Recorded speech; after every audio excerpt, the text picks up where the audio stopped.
Lorsque tu as une entreprise de nettoyage, il y a des équipements que tu ne peux même pas ne pas avoir. En dehors des balais, serpillères, mops, c'est pas moi quoi là, autre chose vraiment basique.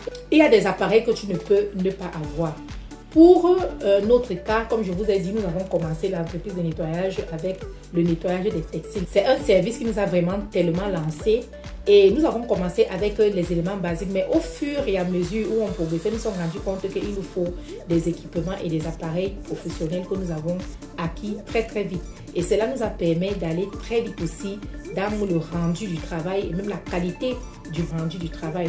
Donc pour toi aussi qui est porté à ouvrir ton entreprise de nettoyage, tu seras obligé d'avoir certains matériels, certains appareils pour te permettre d'aller très vite et de travailler professionnellement pour qu'il y ait bien une différence entre toi et quelqu'un qui se prétend professionnel et n'a pas les mêmes équipements que toi. Alors, cette vidéo aujourd'hui va traiter d'un équipement dont tu ne peux pas te passer qui est l'aspirateur. Beaucoup plus l'aspirateur balai. Je vais te donner les 4 commandes qu'il faut que tu respectes à tout moment et à tout prix pour que ton balai aspirateur ou ton aspirateur simple tienne le coup pendant longtemps. Si tu es en Afrique, tu vas convenir avec moi qu'il ne faut pas que tes équipements ou tes appareils se gâtent facilement parce qu'on a souvent pour la plupart un problème de SAV. Et tu vas donc devoir suivre ces 4 règles, ces 4 commandements pour que tu puisses garder ton équipement à vie pendant longtemps.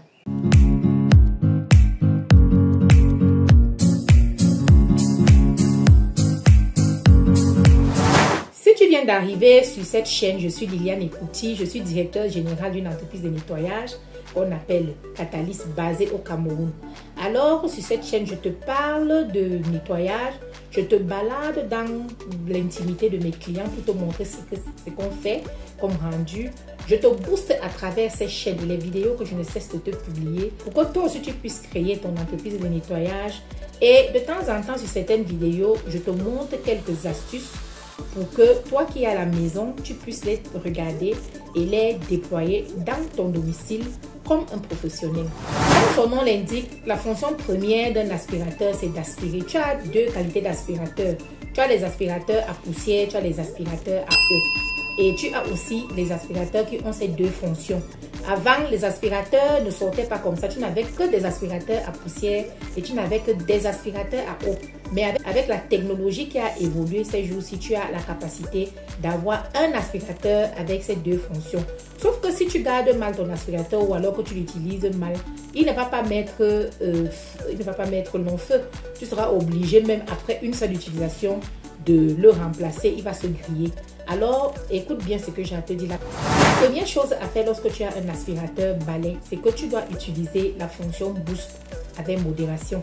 Sur presque tous les appareils, que ce soit les appareils électroniques que tu as dans ta cuisine, que ce soit les appareils de maison simple, il y a toujours, les constructeurs prévoient toujours la fonction boost. La fonction boost, c'est une fonction qui permet de décupler la vitesse ou alors la puissance de l'appareil que tu as. Prenons par exemple le cas dans la cuisine d'un robot extracteur de jus. Alors, si tu prends par exemple les vitesses normales, tu vas faire ton extraction de jus normalement. Or, si tu veux aller vite, par exemple, si tu veux extraire le jus par exemple d'un pamplemousse, si tu utilises la fonction boost va permettre que tout le jus de ton pamplemousse soit extrêmement aspiré par rapport aux vitesses intermédiaires qui ne vont pas le permettre. C'est le cas exactement dans l'aspirateur. Dans l'aspirateur, tu as aussi la fonction boost. Que lorsque tu la mets, elle décuple la puissance de ton aspirateur. Ça veut dire que si en 1 seconde, ton aspirateur était capable d'aspirer un demi-verre, avec la fonction boost, ce même aspirateur sera capable d'aspirer plus d'1 verre de poussière. Mais le problème, c'est que si tu surutilises ta fonction boost, puisque tu es en train de demander à ton appareil d'aller chercher dans ses entrailles pour te produire la force maximale que le constructeur a prévue, tu es en train de le fatiguer. Donc, c'est une fonction qu'il ne faut pas utiliser tout le temps. C'est vraiment une fonction qu'il faut utiliser vraiment pour des cas extrêmes où tu as par exemple aspiré quelque chose, tu as aspiré une surface et puis ça ne s'est pas bien passé. Alors, tu es obligé d'utiliser la fonction boost pour que ça aille chercher dans les fonds de cette surface pour aspirer tout ce que tu veux aspirer. La deuxième chose à faire pendant l'utilisation, c'est que tu dois éviter d'aspirer du n'importe quoi. Lorsque tu fais l'aspiration avec ton aspirateur balai, il y a par exemple les éléments tranchants que tu ne dois pas aspirer. Si tu vois le bout d'une lampe ou si tu vois le bout d'un matériel contondant, évite de l'aspirer. Mieux te courber et le ramasser. Parce que dans l'aspirateur, par exemple, au niveau du balai, tu as les vis là, les hélices qui tournent pour pouvoir faire le travail. Surtout si tu utilises l'aspirateur balai. Tu as des petites vis là qui tournent, des vis rotatives qui tournent. Et ce sont des vis en acier parfois.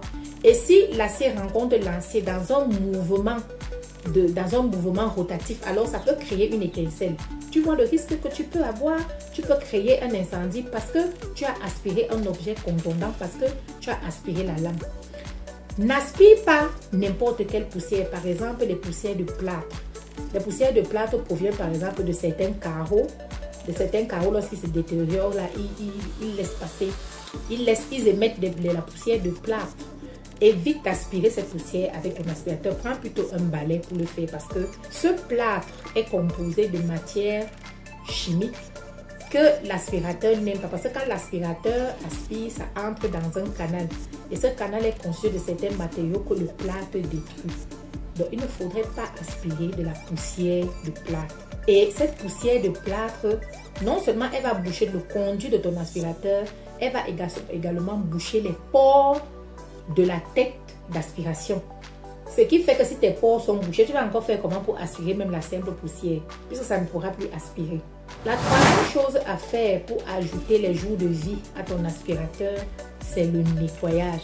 Le nettoyage, alors, c'est la partie même la plus importante dans la maintenance de ton appareil, parce que les deux que je t'ai cités, c'est des astuces d'utilisation. Lorsque tu les utilises, lorsque tu utilises l'aspirateur, c'est que tu ne dois pas faire. Or, il y a la partie maintenance. Lorsque tu finis l'utilisation de ton aspirateur balai, tu dois pouvoir le nettoyer. Qu'est-ce que tu as nettoyé dans l'aspirateur balai? Les filtres.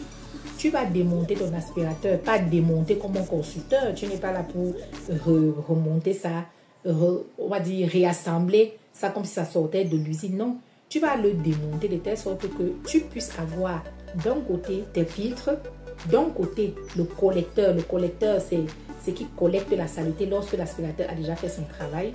D'un autre côté, la brosse rotative. L'aspirateur ne se nettoie pas en bloc.